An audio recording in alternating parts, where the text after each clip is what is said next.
ongoing bush now, folks. We're going to look at the issue of fire, and that's what's brought us here, Nick, to this big clearfield site, because in order for the trees to grow back, firstly, we need to burn it. Indeed, Andrew, but that burning does create some problems, particularly in the production of smoke, which is a bit of a contentious issue. Now, in order to mitigate some of the effects of that smoke, there is a whole lot of work that's being done to make burning better.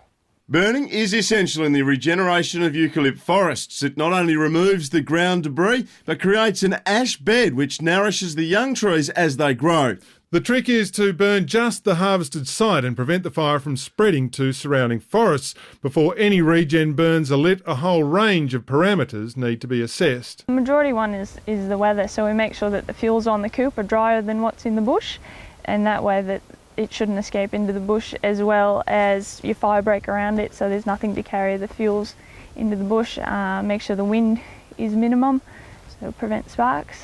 Now, as well as all the weather information, Nick, this is one of the most important parts of when you can burn these pretty basic looking sticks. But very clever. They're very clever sticks. Kiln dried, so there's actually exactly 100 grams of sticks there. But if you leave it out in the bush for a period of time and then weigh it. With this little thing here, which is a set of scales. A stickometer. Yes. You get a absolute value for the amount of moisture in there, which in this case is about 13%. As if you can really read that.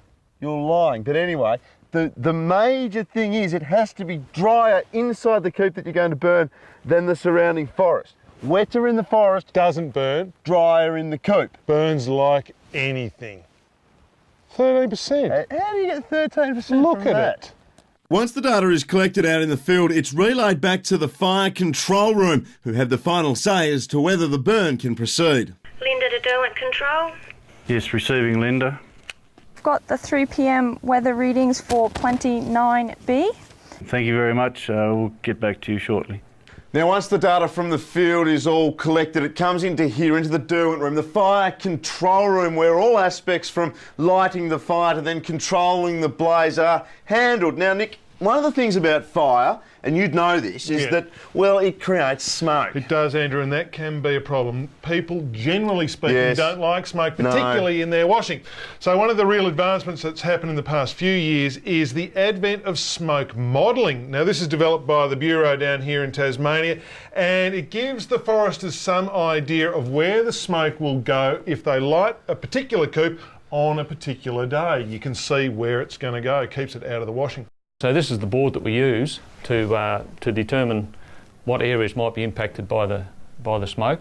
So using the smoke model, that gives us the general trend of the wind, and therefore we can determine what areas and decide not to burn because the smoke's going to go over Huonville or Hobart, and they're the sort of decisions we make using this board here. And if there's no wind?